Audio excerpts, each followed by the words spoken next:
Olá, aqui é o pastor Raul Nogueira, no canal Focando Vidas, e mais uma vez nós estamos juntos e queremos realmente que os irmãos possam estar desfrutando dessa porção da palavra que nós vamos apresentar. Mas antes disso, eu gostaria primeiro de agradecer aos irmãos que já realmente se inscreveram. Em 8 meses estamos chegando já a 9.000 pessoas, mas há realmente uma diferença muito grande entre aquelas pessoas que têm nos acompanhado e as inscrições. Se os irmãos puderem, por favor, se você está entrando hoje, está vendo agora, ou até você já vê várias vezes, mas não se inscreveu, então eu peço que o irmão, a irmã, esteja se inscrevendo para que para o Google esse canal possa ser relevante, tá bem? Se inscreva, dê o ok se você gostou e toque o sininho, assim todas as vezes que eu postar alguma coisa nova, você vai receber as informações. Bem, fora esse canal, nós temos também o Focando Vidas, que está no Face, todas as quartas, às 16 horas, e também no sábado, às 16 horas, salvo se houver algum problema, onde a gente vai ter que pôr um pouquinho mais cedo, um pouco mais tarde, mas em princípio seria sempre às 16 horas, e se houver mudanças eu aviso, ok? Lá nós temos feito duas coisas assim diferentes. Na quarta-feira nós estamos expondo a palavra de Deus, assim, textos avulsos, e tem sido assim muito gostoso, porque é ao vivo, né? E as pessoas participam e podem fazer perguntas assim, durante a minha ministração. E o que eu quero realmente é sempre bater um papo, seja aqui no canal, seja lá, eu quero bater um papo, nada formal, né? Eu quero que você se sinta bem comigo, assim, conversando, como se nós dois estivéssemos realmente batendo um papo, mas um papo sério. E nós, então, no sábado, temos exposto o livro de Hebreus, versículo a versículo. Então, já fizemos o capítulo 1 em 2 vezes, e agora nós começamos o capítulo 2, fomos do versículo 1 até o versículo 4, e o sábado que vem nós vamos dar continuidade. Esteja orando por isso, e mesmo que seja aqui com você, aqui no canal, faça perguntas, né? Seja no próprio canal ou seja realmente comigo. O meu telefone, eu tenho falado, é 999, aqui em São Paulo, né? 11 999 11 5272. Então, se você quer ter assim, informações, tirar dúvidas, compartilhar, crescer alguma coisa, se você não concordar com algum ponto que eu tenho exposto, você tem todo o direito de entrar em contato comigo. Eu vou rever. Se eventualmente eu falei alguma bobagem, eu tenho assim tranquilidade em rever e refazer e falar aquilo que realmente está de acordo com a palavra de Deus. Tá bem? Então eu gostaria que você agora fechasse os seus olhos e nós vamos estar lendo 2 Coríntios capítulo 2, versículos de 1 a 5.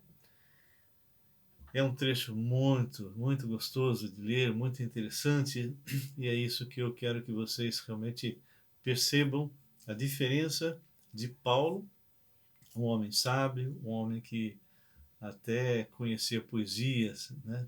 Poesias gregas, e ele de repente vai abrir mão da sua própria sabedoria, da sabedoria humana, para ter somente a sabedoria vinda do alto. Então vamos orar? Senhor nosso Deus e Pai, como é gostoso nós podemos entrar em Tua presença com liberdade, sendo que em muitos países, Senhor, isso não é possível. Então eu quero entregar agora essa porção da Tua palavra, Senhor. Que o Senhor possa nos usar e que isso que vamos ler agora seja algo que cale fundo no coração das pessoas que vão estar ouvindo. Que o Senhor possa ministrar na vida deles, como o Senhor ministra no meu coração. Também quero aproveitar e lembrar para aqueles que estão doentes com esse vírus, parentes, amigos, pessoas que estão na UTI, que o Senhor esteja pondo a mão de poder sobre eles. Mas também outros, Senhor, porque nos dias de hoje parece que somente existe o vírus, mas há pessoas que estão morrendo de câncer, morrendo com outros problemas sérios e nós temos esquecido. Então queremos interceder também por eles. Que o Senhor possa estar agindo e possa curá-los de forma sobrenatural. Eu sei que o Senhor pode fazer isso. Em nome do Deus vivo, Senhor Jesus, oramos e agradecemos. Amém e amém. Ok? Bem, no trecho que nós queremos ler é o seguinte. Bom, primeiro, quando a gente está lendo 1 Coríntios, a gente está falando de uma igreja, assim, meio problemática, né? Corinto foi alcançado por Paulo em sua segunda viagem missionária, e é interessante porque nessa época, né, Paulo morava com Áquila e Priscila, eles eram fazedores de tenda, e quando realmente alguma igreja tinha algum tipo de problema, a desconfiança que Paulo estava indo lá só para levantar recurso, ele não tinha dúvidas. Ele começava a trabalhar fazendo tendas, que era a profissão dele, e sustentava os próprios missionários que ele estava levando, né, com ele.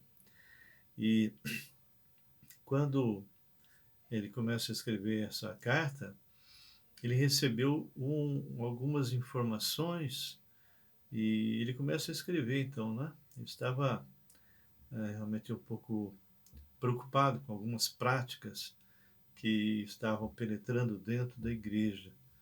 E essas práticas eram práticas pecaminosas. Então ele vai tocar assim de uma maneira bem específica, ele vem, não faz média mesmo, como realmente eu sempre prego, né? A gente procura realmente falar o que a palavra fala, e se alguém não aceitar, vai discutir com Deus, vai discutir com o Senhor, né? Essa carta ela foi escrita em Éfeso e Paulo realmente estava escrevendo para um lugar que era assim muito importante, tinha assim muitas pessoas que vinham de fora, era um rico centro comercial. Só para você ter uma ideia, tinha um teatro lá que cabia mais de 20 mil pessoas. Já pensou? 20 mil pessoas, que coisa mais tremenda, né? Ali se praticavam o que era chamado de jogos istmicos, que eram assim só inferiores um pouco aos olímpicos, e era um lugar assim onde tinha uma população que incluía gregos e romanos, orientais, né? E esse, havia um templo de Afrodite que tinha mais de 1000 prostitutas. Você já imaginou? Mais de 1000 prostitutas. Então, aquela condição imoral que acontecia, e isso acontece nas cidades grandes como São Paulo, como Rio de Janeiro, e outros lugares onde há muita gente, né, um local rico, um local onde vêm pessoas de todas as formas, turistas. Então o nível de prostituição aumenta, nós temos visto aqui no Brasil pedofilia, nós temos visto ah, até escravas brancas, né, que ocorre aqui e no mundo inteiro, mas lá eram 1000 prostitutas, mas que estavam ligadas ao quê? A religião local. Tá bem? Bom, Paulo prega, confronta e começa lá em 2 Coríntios, ele vai começar a ter algumas respostas das coisas que ele falou aqui. No capítulo 1, ele tinha, como sempre, colocado, no versículo 1, Paulo chamado pela vontade de Deus, não pela vontade do homem, né? Para ser apóstolo, para ser mensageiro de Jesus Cristo. Ele e o irmão Sóstenes. E ele está escrevendo então a igreja de Deus que está em Corinto, aos santificados em Cristo, a Jesus, né? Chamados, olha só, para ser santos com todos os que em todo lugar invocam o nome do nosso Senhor Jesus Cristo, Senhor deles e nosso. E aí ele fecha dizendo: graça a vós outros e paz da parte de Deus nosso Pai e do Senhor Jesus Cristo. Paulo está escrevendo a uma igreja que realmente tinha alguns problemas, né? Porque, na verdade, a igreja tem que ser um organismo vivo e saudável. E lá na igreja de Corinto eu estava tendo problemas de moralidade, até um rapaz que tinha relação sexual possivelmente com a madrasta, e ele então é colocado fora da igreja, considerado como se fosse um publicano, ou seja, alguém que não cria realmente no Senhor. E depois, lá em 2 Coríntios, parece que essa pessoa se arrepende e Paulo então pede para trazê-lo de volta. Bem, ele vem traçando uma série de fatos no capítulo 1, as divisões que estavam ocorrendo, não é? E quais eram as causas dessas divisões. E ele então, no versículo 18 do capítulo 1, ele fala: certamente a palavra da cruz é loucura para os que se perdem, mas para nós que somos salvos é o dínamos, é o poder de Deus. Então, essa palavra é muito forte. E aí, no versículo 19, porque no 18 ele falou isso, no versículo 19 ele vai falar algo que ele vai assim reforçar mais nesse capítulo que nós vamos estudar, que é o capítulo 2, versículos 1 a 5. Aqui ele fala no versículo 19: pois está escrito, destruirei a sabedoria dos sábios. Aqueles que pensam que são sábios, não é? E aniquilarei a inteligência dos entendidos. Onde está o sábio? Onde o escriba? Onde o inquiridor deste século? Porventura não tornou Deus louca a sabedoria do mundo? Visto como na sabedoria de Deus o mundo não o conheceu, por sua própria sabedoria. Aprove a Deus salvar os que creem pela loucura da pregação. Porque tanto o judeu pede sinais como os gregos buscam sabedoria. Bem, uma hora nós vamos estar estudando com mais detalhe esse início de Coríntios, que eu acho também muito interessante. Mas hoje o Senhor me colocou no coração estudar o capítulo 2. E olha só o que ele fala. Irmãos, irmãos, quando fui ter convosco, anunciando-vos o testemunho de Deus, não fiz com ostentação de linguagem ou de sabedoria, porque decidi nada saber entre vós, senão a Jesus Cristo e este crucificado. E foi em fraqueza, temor, grande tremor que eu estive entre vós.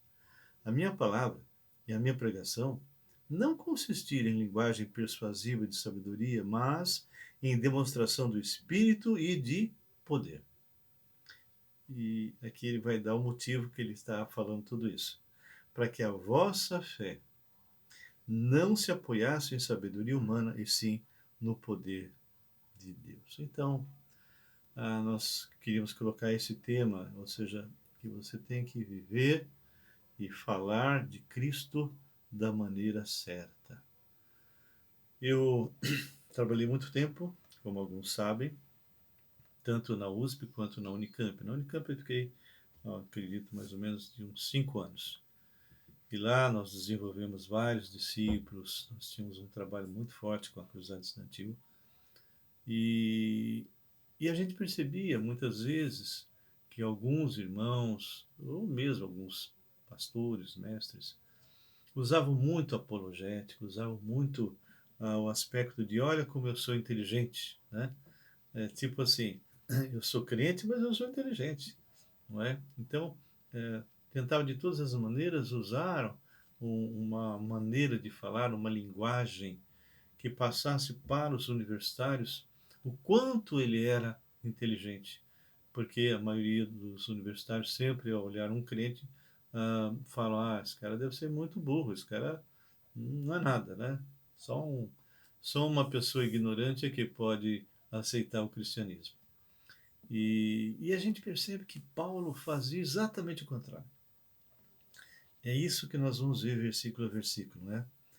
Porque ele diz assim: eu, irmãos, quando fui ter convosco, anunciando-vos o testemunho de Deus, não fiz com ostentação de linguagem ou de sabedoria.